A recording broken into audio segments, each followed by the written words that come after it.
মই এতিয়া আছোঁ বৰপেটা জিলাৰ এখন ঐতিহ্যমণ্ডিত মাধৱদেৱদ্বাৰা স্থাপিত গণককুছি সত্ৰ আৰু গণককুছিৰ সত্ৰৰ নাম যোৱা দুদিনৰ পৰা অলপমান চৰ্চিত হৈ আছে আৰু বিশেষকৈ মই ভিডিঅ' বনোৱা কথাই আছিল গণককুছি সত্ৰৰ গোটেইখিনি দেখুওৱা কথা আছিল কিন্তু আজি মই ঘৰতে আছোঁ সেইকাৰণে আহিলোঁ এতিয়া গৈ আছোঁ মই দেখাই আছোঁ মোৰ লগত মিলন আছে লগতে বিম্বেশ্বৰ পাঠক আছে এতিয়া গৈ আছোঁ এয়া গতিকে আপোনালোক গোটেই গণককুছি সত্ৰখন আপোনালোকে দেখিবলৈ পাব আজি আৰু লগতে কালি কি হৈছিল গোটেই ঘটনাটো মই ইয়াত সুধিব চেষ্টা কৰিম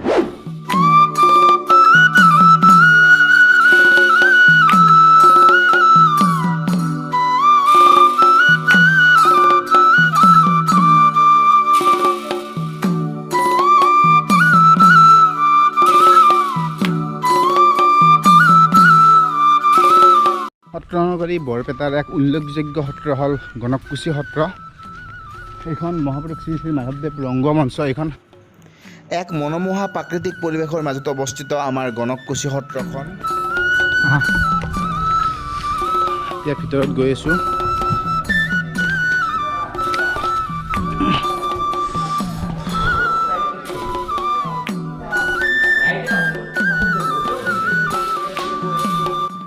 মূল দুৱাৰেৰে ভিতৰত সোমাই চাওক কি সুন্দৰ কি চাফ চিকুণকৈ ৰাখিছে ইয়াত শুই থাকিব পাৰি বহি থাকিব পাৰি কি সুন্দৰ গণককুছি সত্ৰ সেই আপোনালোকক দেখাব চেষ্টা কৰি আছোঁ এয়া চাৰিওফালৰ পৰিৱেশ খুব সুন্দৰ পৰিৱেশ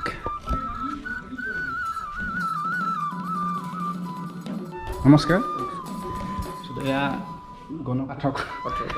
নাম পাঠক গুণজিত পাঠক হয় আপোনাৰ গোটেই চাৰিওফালে পৰিৱেশটো আমি চাম বাৰু দেখাম তাৰ আগতে যোৱাকালি কি হৈছিলে অকণমান যোৱাকালি দিনৰ 12:30-1টামান বজাত আমাৰ বেছিভাগ ল'ৰা হেৰি থাকে আপোনাৰ বজাৰত যাই থাকে কাম কাজি বজাৰত হয় হয় এতিয়া এজন মুছলিম সম্প্ৰদায় লোকে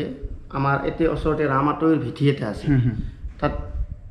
আহি এই কীৰ্তন ঘৰটো এইফালে ন এইফালে আছে চাব পৰা যাব ন চাব যাব হয় হয় হয় ৰাম মাতাৰ তাৰপিছত আপোনাৰ এই ৰামাতাইৰ এইটো ভেটিটো হয় হয়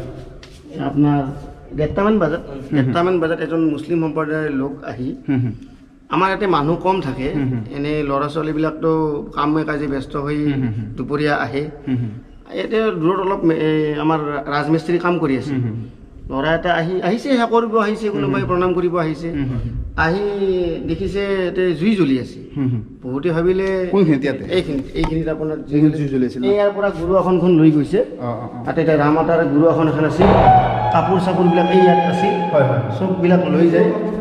ওপৰৰ কাপোৰ চাপোৰ চন্দ্ৰতাপ চব লৈ গৈছে লৈ যায় ইয়াত আহি পুৰিছে ইয়াত আহি পুৰিছে এইবিলাক সম্পূৰ্ণ ধ্বংস হৈ গৈছে এতিয়া দূৰৰ পৰা ধোঁৱা দেখা পাই তেওঁলোকে দৌৰি আহোঁতে কৈছে আপুনি এইবিলাক কি কৰিছে তাৰপিছত একো নামাতে এটা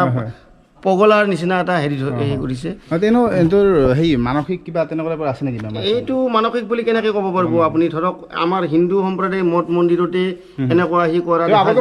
আগতে আপোনাৰ কেতকুছিত লক্ষ্মী মন্দিৰতো কৰিছে লক্ষ্মী মন্দিৰটো এটা স্পেচিফিক এটা ধৰ্মাৱলম্বীৰ মানুহৰ ঘৰত ধৰ্ম অনুষ্ঠানত যাই এনেকুৱা কৰা দেখা যায় ইয়াত পাগলামী বুলি ক'ব নোৱাৰি আৰু এইটো এটা কিবা তেওঁলোকৰ কিবা মতভাৱ এটা আছে নাজানো আৰু তেওঁক এতিয়া আৰক্ষী গতাই দিয়া হৈছে ৰাইজৰ তৰফৰ পৰা আৰক্ষী গতাই দিয়া হৈছে কালি কেইটামান বজাত হৈছিলে এইটো আপোনাৰ 1:30মান বজাত আমাৰ ৰাইজে গম পাইছে অলপ আগতে কৰিব সম্পূৰ্ণ ধ্বংস হৈ গৈছে গুৰু আসনখন হয় নেকি গুৰু আসনখন এতিয়া নতুনকৈ আৰু স্থাপনা কৰিব লাগিব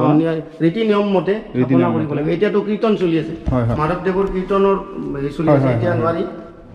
দাদা অকণমান হেৰি আমি অলপ চৌহদখিনি আৰু গোটেইখিনি গণককুছি সত্ৰৰ বিষয়ে অকণমান জানিব বিচাৰিম অকণমান যদি আপুনি কয় আৰু ভিতৰত কিবা দেখাবলগীয়া কি বস্তু আছে অলপমান মাধৱদেৱৰ ৰচিত কিছু বস্তু অলপ আছে অকণমান দেখাই দিয়ে সত্ৰৰ বিৱৰণীটো কৈ দিয়া যাওক আপোনাৰ যিহেতু আপুনি সুধিছে প্ৰায় 1535 খ্ৰীষ্টাব্দত শংকৰদেৱ পাটবাউসী সত্ৰত আছে তেতিয়া মাধৱদেৱে তাৰ আগতে 35 খ্ৰীষ্টাব্দৰ ঠিক আগতে বাৰাদি সত্ৰত আছে বাৰাদি সত্ৰৰ পৰা যেতিয়া শংকৰদেৱৰ সত্ৰক লগিন মাধৱদেৱে গুৰু সেৱা অহাৰ কাৰণে অসুবিধা হয় তেওঁৰ বহুত দূৰ হয় সেইকাৰণে শংকৰদেৱে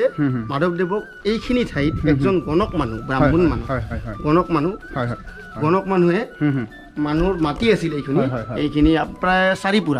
চাৰিপুৰা হ'লে আপোনাৰ 20 বিঘা আচ্ছা এই 4 পুৰা মাটি 2টা সোণৰ মুদ্ৰা দি কিনি এই মাটিখিনি মাধৱদেৱে লৈছিল লৈ ইয়াতে শংকৰদেৱৰ আজ্ঞা অনুসৰি সত্ৰ স্থাপন কৰিছিল সেই পৰাই সেই গণকজনৰ নামৰ পৰাই গণককুছি সেই গণকজনৰ নামৰ পৰাই গণককুছি এটা প্ৰবাদ এটা আছে আৰু ঠিক এই 1535 খ্ৰীষ্টাব্দৰ পৰা মাধৱদেৱে 18 বছৰ 6 মাহ কাল ইয়াত আছে ইয়াত থাকি বহুতো নামঘোষাৰ প্ৰাৰম্ভিক ভাগ লিখিছে বৰগীত লিখিছে 20-30টামান বৰগীত লিখিছে ভাগৱতৰ কিছু অংশ আছে এনেকুৱা কিছুমান নাট লিখিছে ঝুমুৰা প্ৰায়খিনি নাট ইয়াতে লিখিছে সেইবিলাক কিছু অৱশেষ ইয়াত আছে আৰু কিছু সত্ৰই ভগাই লৈছে আৰু আগৰ দিনত ভগাই লৈছে এনেকুৱা ঠিক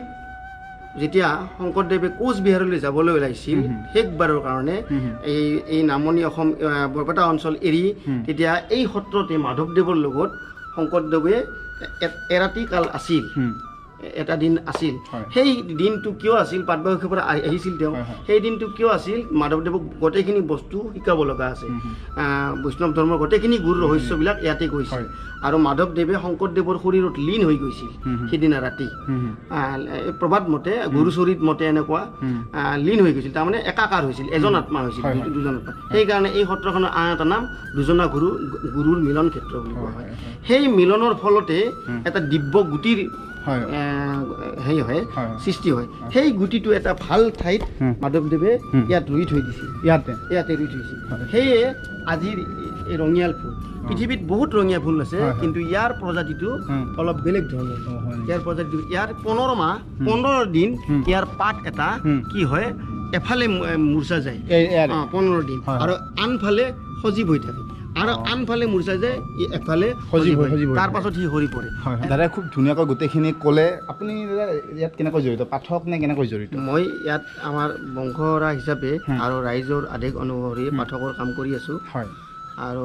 মই এনেই ব্যক্তিগতভাৱে এখন ব্যক্তিগত স্কুলত শংকৰদেৱ শিশু নিকেতন বৰপেটাত কাম কৰি আছোঁ এই দুয়োটা দায়িত্ব মই সুচাৰুৰূপে পালন কৰাৰ কাৰণে ভগৱানৰ আশীৰ্বাদ খুজি এই কামফেৰা কৰি আছোঁ বংশানুক্ৰমে এটা সময়ত শংকৰদেৱে ইয়াত 3 মাহ কাল আছিল শংকৰদেৱৰ 3 মাহ কাল ইয়াত থাকি তেখেতৰ ইয়াতে মানুহৰ সংখ্যা কম আছিল খুবেই কম আছিল সেইকাৰণে শংকৰদেৱৰ অলপ মানুহ থাকিলে ধৰ্ম প্ৰচাৰটো বেছি হয় সেইকাৰণে শংকৰদেৱে মাধৱদেৱক এইখিনি ঠাইত থাকিব দি শংকৰদেৱে কমাৰকুছি পাটবাউসী সত্ৰত গুচি গৈছিল কমাৰকুছি আৰু পাটবাউসী সত্ৰ সেই সময়ত মাধৱদেৱে এইখিনি ঠাইতে বহি প্ৰসংগ কৰিছিল এইখিনি ঠাইত যেনিবা সেই সময়ত আপোনাৰ খেৰী ঘৰ আছিল এতিয়া কালক্ৰমত পকী ঘৰ হৈছে কিন্তু এইটো স্থানতে মাধৱদেৱে প্ৰসংগ কৰিছিল আগতে মাধৱদেৱে সত্ৰ স্থাপন কৰোঁতে এইটো অক্ষয়বন্তী আজি 500 বছৰ আগতে 1535 খ্ৰীষ্টাব্দৰ 30 খ্ৰীষ্টাব্দৰ সময়তে এইটো অক্ষয়বন্তী জ্বলি আজিও আছে তেখেতে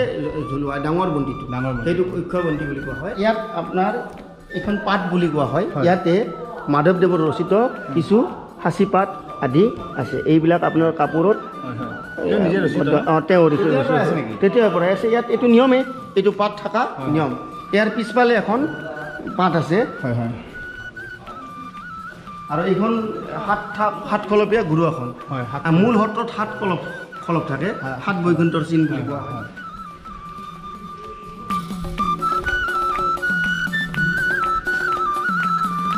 আৰু এইটো পিছৰ পাত বুলি কোৱা হয় এইখন পিছৰ পাত নৰিন্দা অলপ দেখি দিবি এইখন পিছৰ পাত তাৰমানে পিছফালৰ নামঘৰৰ পিছফালৰ পাত ইয়াত কিছুদিন শংকৰদেৱেও আপুনি নুচুব ইয়াত কিছুদিন শংকৰদেৱেও ইয়াত পাত প্ৰসংগ কৰিছিল ইয়াতে বাকচত এটা খুলি দিওঁ জগঠাখন খুলি দিওঁ এইটো এয়া মাধৱদেৱৰ হাতৰ আখৰ ৰিয়েল একেবাৰে ৰিয়েল প্ৰবাদ মতে তেওঁ দুয়োখন হাতেদি লিখিব পাৰিছিল আখৰ চেম হৈছিল এতিয়া ৰজাৰ দিনত এই সত্ৰৰ মাটিখিনি উত্তৰাধিকাৰী খাই থাকিব এটা কণ্ট্ৰভাৰ্চি আহিল তেতিয়া এই ৰজাৰ দিনত আহোম ৰজাৰ দিনত কোচ ৰজাৰ দিনত এনেকুৱা একোটা বিগ্ৰহ প্ৰদান কৰি তেওঁৰ নামতে গোটেই সত্ৰৰ মাটিখিনি থকাৰ ব্যৱস্থা কৰিছিল তাৰ পৰা এই সত্ৰত এনেকুৱা পিছফালে মূল গুৰুখনৰ পিছফালে মূৰ্তি বা বিগ্ৰহ থকা দেখা যায় আপোনাৰ মাধৱদেৱ তেওঁলোকৰ দিনৰে মোটামুটি 500 বছৰ পুৰণি এই সা সৰঞ্জাম সত্ৰ দৌল হয়, ইয়াতে দৌল হয় ন দৌল হয়, একে প্ৰচেছতে দৌল হয়। বৰপেটাৰ নিচিনা বৰপেটাৰ নিচিনা। আৰু এইটো ঘৰ কি হয় এইটো ৰাম আতৈৰ ভেটি, সিটো ৰাম আটাৰ ভেটি, এইটো আতৈৰ ভেটি, দুজন আছে। সেইটো ৰাম আটাৰ এইটো আটা, এইটো আতৈ, শ্ৰীৰাম আতৈ। এইটো আপোনাৰ কেতিয়া বনোৱা এইটো এই ৰিচেণ্ট বনোৱা, recent অলপতে বনোৱা। বনোৱা, কিন্তু এটা খেৰী ঘৰ আছিল সেই সময়ত। খেৰী ঘৰ আছে সেই ন? সময়ত খেৰী ঘৰ আছিল। খেৰী ঘৰৰ টাইপত অলপ বনাই এই এইটো বনাইছে ন? পাকাৰে খেৰী ঘৰ টাইপ বনাইছে। এইটো শ্ৰীৰাম আতৈ। তাততো এনেকুৱা টাইপৰ সেইটো শ্ৰীৰাম আটা, এইটো শ্ৰীৰাম আটা। এনেকুৱা মোটামুটি আছিলে এনেকুৱা ঘৰ আছে। য'ত এইখন জ্বলোৱা হৈছে হয়, হয়, এনেকুৱা ঘৰ আছে। ৰাম এইটো কি এইটো দৌল উৎসৱত ব্যৱহাৰ হোৱা যুগ্মোহন ঘৰ। যুগ্মোহন ঘৰ, যুগমোহন ঘৰ হয়, দৌল উৎসৱত ব্যৱহাৰ হোৱা যুগ্মোহন ঘৰ। মাধৱদেৱে ব্যৱহাৰ কৰা পাটনাথ নাটটোত পানী আছেনে আছে। হয় এতিয়া ঢাকি থৈ দিছে এই পানীটো ভাল কৰ্মত আমি জন্মাষ্টমীত হয়, বা হয়। অন্য কিবা ভাল কৰ্মত হয় হয় ইয়াক পানীটো ব্যৱহাৰ কৰা হয়। হয় হয়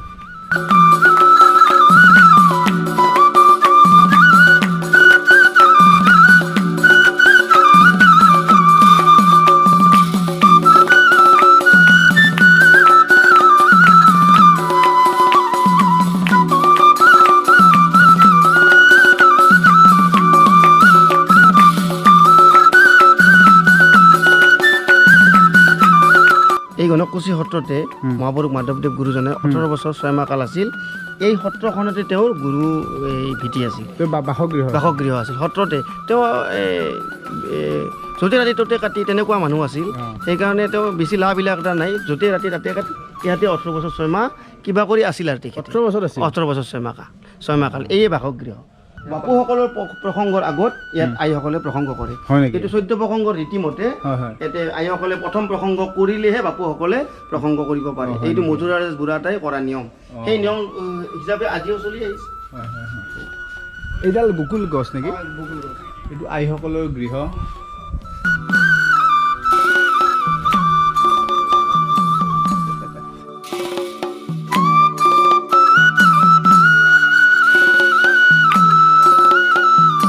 ইয়াত গুৰুজনাৰ দিনৰ পৰা এনেকুৱা পদ্ধতিত সত্ৰ ৰাজহুৱা মিটিং কিছুমান সিদ্ধান্ত মেনেজিং বডি এনেকৈ মাটিতে বহি কৰা হয়। মিটিং সেইদিনা এইটো হ'ল সংগ্ৰহালয় গণককুছি সত্ৰ মিলন ইয়াতে কি কি সংগ্ৰহ কৰা ইয়াত বহুত মানে বস্তু আছে বহুত পুৰণি বস্তু মানে ইয়াত সংগ্ৰহালয় কৰি থোৱা হৈছে। তাত মাধৱদেৱৰ মানে কি ভাওনা মানে কৰা বস্তুবিলাক আৰু বহুত বস্তু আছে কিবা কিবি ইয়াত মানে থাকে। এতিয়া খোলা নহয় ন এতিয়া খোলা নহয়, পালনাম যেতিয়া হয় সেই সময়ত মানে ইয়াত আনি মানে খোলা হয় আৰু সেইটো হয় হয় আপোনালোকে জানে যে যোৱা বহুদিন ধৰি মই ঘৰতে আছোঁ, গতিকে মই বৰপেটাত আমাৰ ওচৰে পাঁজৰে যিবিলাক আমাৰ ঠাই আছে সেইবিলাক এক্সপ্ল'ৰ কৰি আছোঁ। আৰু বিশেষকৈ আমাৰ বৰপেটা সত্ৰনগৰী বৰপেটাত মোৰ ঘৰ, যেতিয়া আমাৰ সত্ৰবিলাক আমি ৰক্ষণাবেক্ষণ দি সংৰক্ষণ কৰি ৰখাটো আমাৰ দায়িত্ব। সেইকাৰণে এই ভিডিঅ'টো বনালোঁ। আপোনালোকে কেনেকুৱা পালে ভিডিঅ'টো জনাব নাপাহৰিব, কমেণ্ট কৰিব। আৰু যদি ভাল পাইছে ফেচবুকত চাই আছে যদি শ্বেয়াৰ কৰিব, ইউটিউবত চাই আছে যদি ইউটিউবত শ্বেয়াৰ কৰিব, আৰু চেনেলটো ছাবস্ক্ৰাইব কৰা নাই যদি ছাবস্ক্ৰাইব কৰিব। আৰু এটা কথা কওঁ, লগতে কওঁ যে যিসকল দুষ্কৃতিকাৰী এনেকুৱা কাম কৰিছে সেয়া আমাৰ মন্দিৰ হওক বা মছজিদ হওক বা যি গীৰ্জা য'তে নহওক, এনেকুৱা কাম কৰা দুষ্কৃতিকাৰীসকলে কঠোৰতকৈ কঠোৰ শাস্তি পাব লাগে। সেইটোৱে মই ইয়াৰ পৰা মই অনুৰোধ জনাম চৰকাৰকো।